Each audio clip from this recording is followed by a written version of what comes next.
The data center market has been accelerating their need for more and more space. Not surprising, but it was surprising that even when we entered into COVID and a lot of things were slowing down, they needed to accelerate because everyone was now home on their home computers. There was a lot more networking requirements, a lot more cloud computing required. Data centers are a necessary evil in the sense that, we're using, limited resources. We're using a lot of electricity. Depending on the design, we're using a lot of water. And we need to do our part to reduce the impact of, these buildings on the infrastructure in the United States. I personally do a lot of work with Digital Realty. I've been working with them since 2012. So yeah, Digital Realty is one of the US and global leaders in the colo data center market. They're selling their space to corporations who need large data center spaces. As time has gone on, their biggest challenge is their customers, the large cloud computing corporations. They've all started developing their own data centers.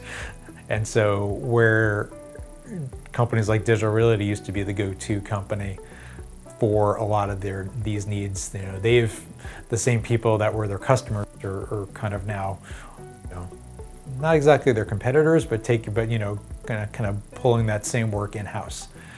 What separates us from a lot of our competitors is that we do listen to their needs. We make them feel like their projects, their construction efforts, their assets are just as important to us as they are to them. Sometimes it's technical changes, sometimes it's financial concerns, very often it's schedule.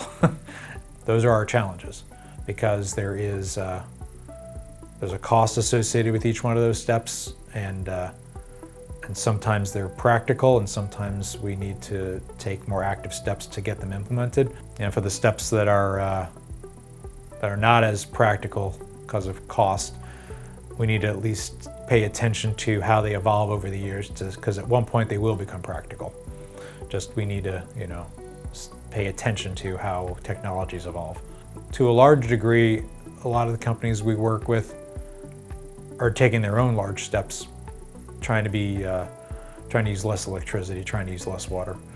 They are mindful of what they're doing in order to power the internet. There are certain things we need to build, but they know that they can, as time goes on, they're trying to build them in a way that uses less energy.